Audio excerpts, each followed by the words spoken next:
राधा के साथ रहस्य और तनाव लगातार बढ़ते जा रहे हैं। एक तरफ प्रथम हर हाल में राधा का साथ देने के लिए तैयार है, तो दूसरी तरफ दादी का शक अब इतना गहरा हो चुका है कि उन्हें राधा की हर छोटी बड़ी हरकत संदिग्ध लगने लगी है। खीर में जहर मिलने की घटना के बाद दादी को पूरा यकीन होने लगा है कि राधा जितनी मासूम दिखाई देती है, उसके पीछे उतना ही बड़ा रहस्य छिपा है। दादी प्रथम से कहती हैं कि वह राधा पर जरूरत से ज्यादा भरोसा कर रहा है, लेकिन प्रथम साफ शब्दों में जवाब देता है कि सिर्फ शक के आधार पर किसी को दोषी ठहराना सही नहीं है। प्रथम का भरोसा देखकर दादी और भी परेशान हो जाती है, लेकिन उसी रात कुछ ऐसा होता है जो उनके डर को और बढ़ा देता है। अंधेरे में दादी को राधा जैसी एक रहस्यमयी परछाई दिखाई देती है। वह घबरा जाती है और उन्हें लगता है कि राधा के साथ सचमुच कुछ असामान्य हो रहा है।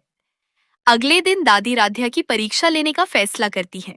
वह जानबूझकर उसे स्टोर रूम में भेजती हैं और कहती हैं कि अंदर रखे पर्दे लेकर आ जाए। जैसे ही राधा कमरे के अंदर जाती है, दादी बाहर से दरवाजा बंद कर देती हैं। अंदर फंसते ही राधा घबरा जाती है।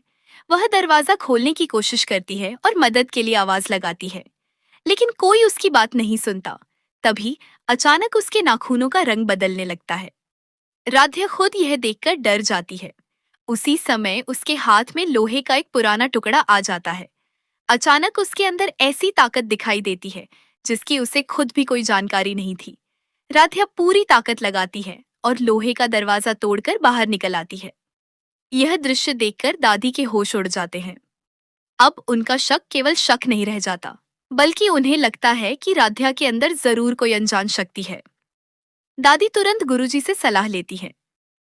गुरुजी उन्हें राधा के हाथ में मौली बांधने की सलाह देते हैं, लेकिन जैसे ही राधा के हाथ में मौली बांधी जाती है, उसकी हालत अचानक बिगड़ने लगती है।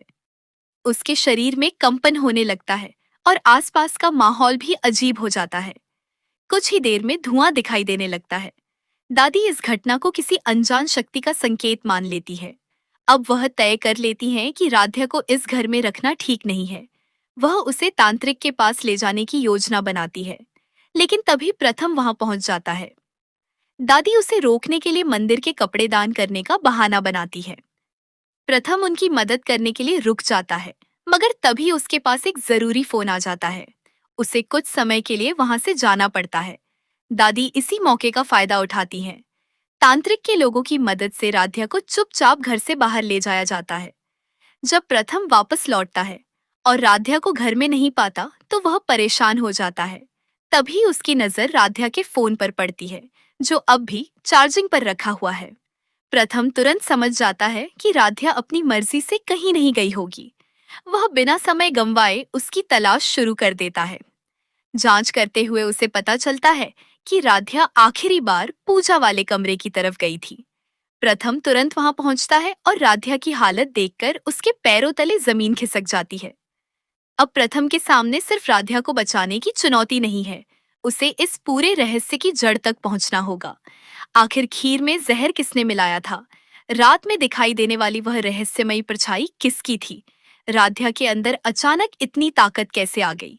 और सबसे बड़ा सवाल, उसे तांत्रिक के पास भेजने के पीछे दादी की अपनी चिंता थी या किसी तीसरे व्यक्ति की कोई बड़ी साजिश? प्रथम अब इन सभी सवालों के जवाब खोजने वाला है।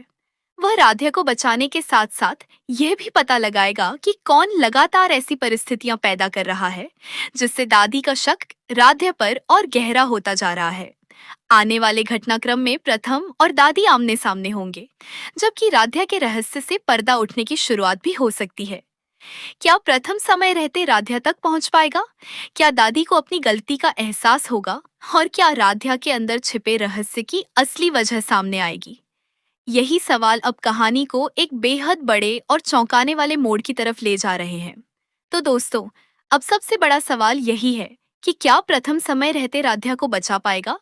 क्या राधा के अंदर छिपी इस रहस्यमयी ताकत का सच सामने आएगा? और आखिर कौन है जो लगातार राधा को इस साजिश में फंसा रहा है? इन सवालों के जवाब जानने के लिए कहानी से जुड़े रहिए, क्योंकि आने वाला मोड़ इस पूरे रहस्य को एक नई दिशा देने वाला है। अगर आपको यह कहानी और इसका ट्विस्ट पसंद आया हो, तो वीडियो को लाइक करें, अपने दोस्तों के साथ शेयर करें और ऐसे ही दिलचस्प अपडेट्स के लिए चैनल को सब्सक्राइब करना बिल्कुल न भूलें, क्योंकि अगली बार सामने आने वाला सच शायद प्रथम और राध्या की पूरी जिंदगी बदल दे। दोस्तों आखिरकार दादी ने राधे के ऊपर ऐसा कौन सा फैसला उठा लिया जिसकी वजह से प्रथम दादी जी के ऊपर हो चुका है गुस्सा। हाँ दोस्तों, आप लोगों ने बिल्कुल सही सुना। जब दोस्तों प्रथम को पता चलता है कि दादी जी ने राधिया को जबरदस्ती से एक बोरी के अंदर बंद कर दिया है और उसे तांत्रिक के पास लेकर के गई है, दोस्तों प्रथम को तो इस बात का शक तब होता है जब दोस्तों दादी जी एक बोरी में राधिया को लेकर के जा रही होती हैं और तभी प्रथम उसी समय राधिया को घर पर खोज रहा होता है, लेकिन राधिया तो उसे कहीं पर भी दिखाई नहीं देती है और लाख पूछने के बावजूद भी दादी प्रथम से झूठ कह देती है कि नहीं, मैंने तो राधिया को नहीं देखा। तो आखिरकार दादी ने प्रथम से झूठ क्यों बोला? क्योंकि दोस्तों दादी जो थी वह राधिया से बिल्कुल ज्यादा डर चुकी है, क्योंकि दादी का कोई एक ऐसा गहरा राज है जो नहीं चाहती है कि किसी को भी पता चले और ना ही खास कर को राधिया को पता चले। लेकिन दोस्तों जब से राधिका के अंदर विष करने आई है तब से लेकर के दादी बिल्कुल ही डरी हुई है। आखिर वह गहरा राज क्या है और क्यों दादी किसी के कहने पर लेकर के गई है राधिया को तांत्रिक के पास? तो आप लोगों को तो पता ही है कि प्रथम अपनी राधिया से कितना ज्यादा प्यार करता है, इसलिए प्रथम अब राधिया को एक पल के लिए भी अपनी नजर से दूर नहीं करना चाहता। तो आखिरकार आप लोग क्या लगता है, क्या प्रथम राधिया को ठीक कर पाएगा? जानने के लिए वीडियो को अभी के अभी लाइक करके हमारे चैनल को सब्सक्राइब कर दीजिए।